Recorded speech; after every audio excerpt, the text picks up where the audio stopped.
Chief Daniel Hayes had ruled the Providence Police Department for 15 years like a king ruling his kingdom. Every officer who walked through those precinct doors knew one thing. If you wanted to keep your badge, you didn't cross Chief Hayes. His reputation was built on power, intimidation, and the unwavering belief that the law bent for him, never the other way around.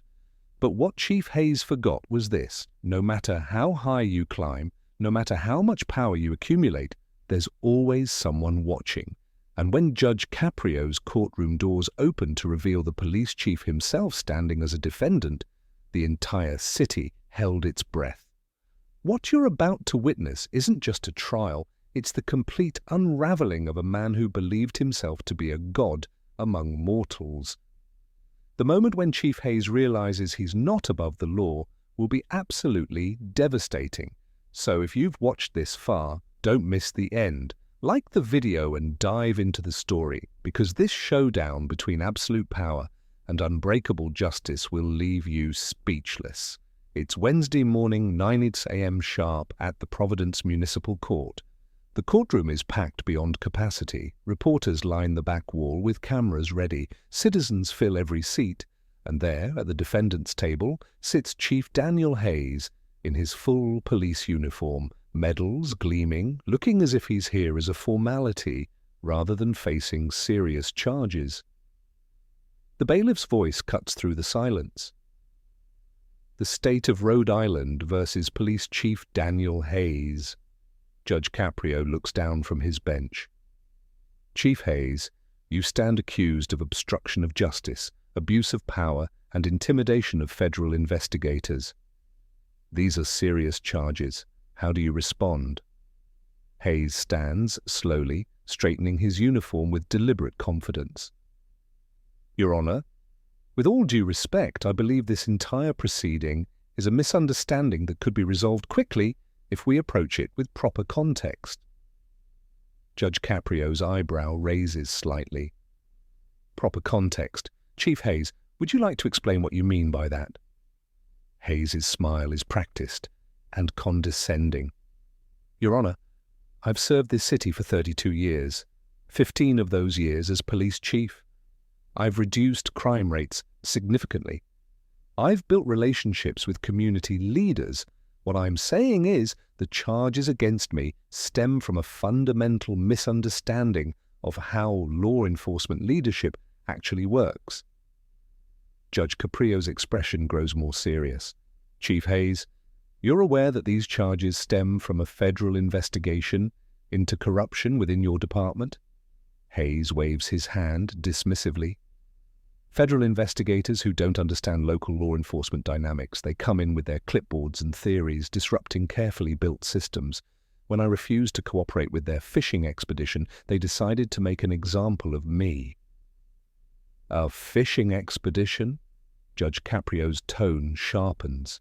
The federal indictment alleges that you deliberately destroyed evidence, intimidated witnesses, and threatened investigators. Those aren't misunderstandings. Those are serious criminal acts. For the first time, irritation crosses Hayes's face. Your Honor, I protected my department from a witch hunt. That's what leaders do. Judge Caprio leans forward. Chief Hayes, let me ask you directly. According to the federal investigation, you were informed that several officers in your department were involved in evidence tampering and civil rights violations. Instead of investigating these allegations, you allegedly destroyed the internal affairs files and threatened the officers who filed complaints with termination. Is that accurate? Hayes's jaw tightens. Your Honor, those allegations came from disgruntled officers who were facing disciplinary action for their own misconduct. They were trying to deflect blame by manufacturing false accusations. Disgruntled officers? Judge Caprio picks up a thick folder. I have testimony here from 12 different officers spanning 5 years, all documenting similar patterns of corruption that you allegedly covered up.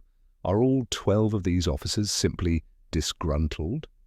Hayes's confidence wavers slightly. Your Honor, running a department means dealing with personnel issues. Some officers don't perform to standards. What you're seeing isn't evidence of corruption, it's evidence of a tight ship where not everyone makes the cut. Subscribe to Judge Stories if you believe no badge should place anyone above accountability. Judge Caprio takes a deep breath. Chief Hayes, let's review some specific evidence. Let's listen to the phone call you made to FBI Special Agent Rodriguez when she informed you of the federal investigation. Hayes straightens. Your Honor, that conversation was taken completely out of context. Let's provide context then. The courtroom falls silent as the audio recording begins. Agent Rodriguez's professional tone fills the room. Chief Hayes, this is Special Agent Carmen Rodriguez with the FBI. I'm calling to inform you that the Bureau has opened an investigation into allegations of corruption within the Providence Police Department. We'll need access to your internal affairs files and personnel records. Hayes's recorded voice is ice cold. Agent Rodriguez, let me explain something to you very clearly. I've been running this department since before you graduated from Quantico. The FBI doesn't walk into my house and demand access to my files without understanding the consequences. Chief Hayes, this is a federal investigation. You're legally required to cooperate? Legally required? Hayes's laugh is mocking. Agent Rodriguez, you don't understand how things work in Providence. I have relationships with everyone who matters in this state. Judges, prosecutors, city council members, the mayor. They all understand that a stable police department is essential. Are you threatening to use political influence to obstruct a federal investigation? I'm explaining reality. You want to come after my department based on complaints from officers I fired for incompetence? Fine. But understand that every judge in this district knows me personally. Every prosecutor has worked cases with my detectives. You're not investigating corruption. You're trying to dismantle a system that actually works. Chief Hayes, destroying or concealing evidence in a federal investigation is a federal crime. Evidence? You mean unsubstantiated complaints from disgruntled former employees? Those aren't evidence. They're garbage, and I don't keep garbage in my files. Are you saying you've already destroyed the internal affairs files we requested? I'm saying that I maintain files based on credible complaints, not malicious rumors. If certain documents are no longer in our system, it's because they didn't meet the standard for retention. Chief Hayes, you're admitting to destroying evidence. I'm admitting to professional file management, something federal agents who've never run an actual police department wouldn't understand. Listen carefully, because I'm only going to say this once. You can pursue this investigation and accomplish nothing, or you can recognize that sometimes individual complaints don't reflect systemic problems. That sounds like a threat, Chief Hayes. It's advice from someone with 32 years of experience. When you're gone, I'll still be here running this department. If you obstruct this investigation, there will be consequences. Hayes's final words are chilling. Consequences, Agent Rodriguez. I am the consequences in this city. The recording ends. The courtroom sits in stunned silence. Judge Caprio's voice cuts through the quiet. Chief Hayes, you just listened to yourself explicitly threaten a federal agent, admit to destroying evidence, and claim that your position makes you immune to investigation. How do you explain this? Genuine fear flickers across Hayes's face, but pride won't let him back down. Your Honor, that conversation demonstrates exactly what I've been saying. Agent Rodriguez came into that call with an agenda. She was trying to provoke me into saying something that could be taken out of context. Out of context? Chief Hayes, you explicitly told a federal agent that you destroyed internal affairs files and threatened to use political connections to obstruct her investigation. What possible context makes that acceptable? Hayes's voice rises. The context is that she was attacking my department based on lies. I spent 15 years building trust with community leaders, reducing crime, creating accountability systems, and some federal agent wants to tear it all down because a few fired officers held grudges. building trust? Judge Caprio's tone hardens. Chief Hayes, let's discuss the officers who filed those complaints. Officer Jennifer Martinez reported that you ordered her to falsify a police report to cover up an incident involving a city councilman's son. When she refused, you transferred her to the night shift in the most dangerous precinct. Is that accurate? Officer Martinez was transferred for performance issues completely unrelated to any alleged report. Officer Marcus Chen documented that you pressured him to drop an investigation into another officer who was using excessive force.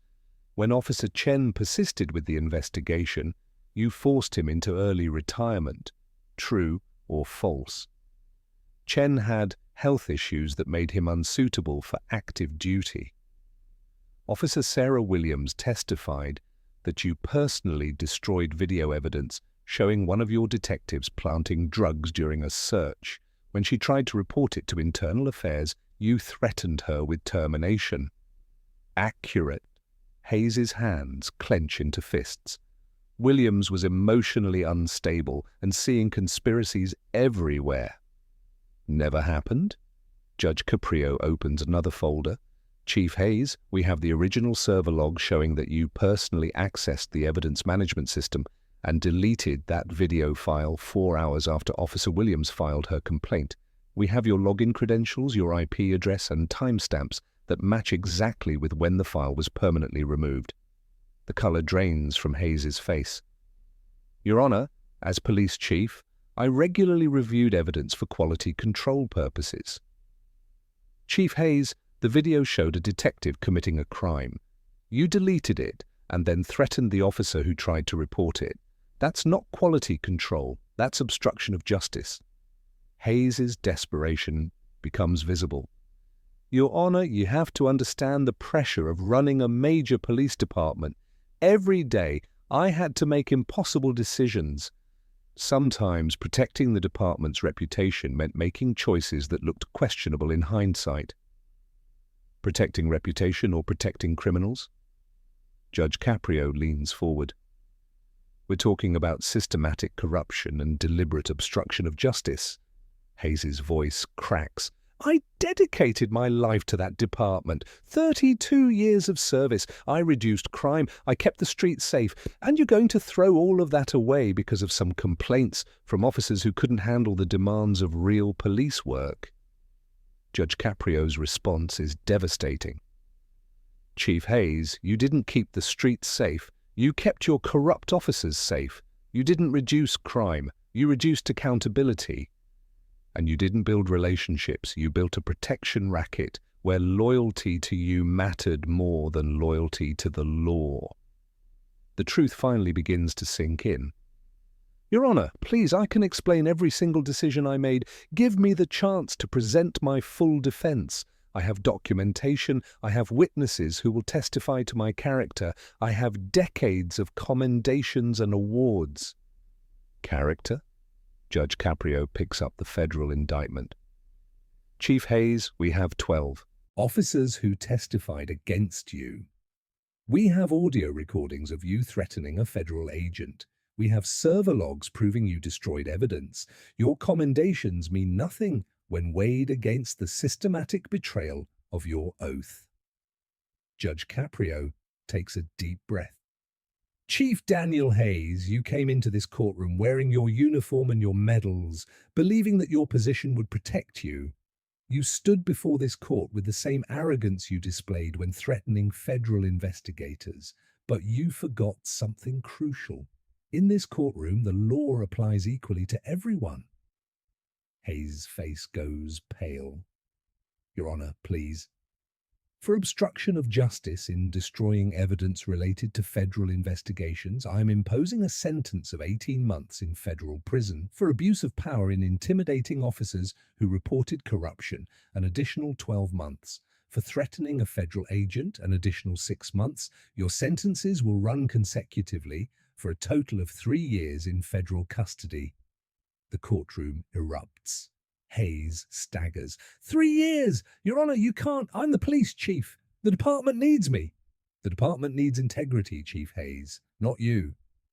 Additionally, you are hereby stripped of your position as police chief, effective immediately. Your pension is forfeited. You are permanently barred from holding any position in law enforcement. And you will serve your sentence in general population, where you will experience firsthand the reality that many people you arrested faced. Hayes's legs nearly give out. General population, Your Honor, I'm a police chief. There are people I helped put away in that prison. They'll kill me. Chief Hayes, for 15 years, you told yourself that your position made you special. Now you'll learn what every citizen already knows. In the eyes of justice, we are all equal. The law doesn't recognize your badges or your medals. It only recognizes right and wrong. Hayes's voice breaks completely.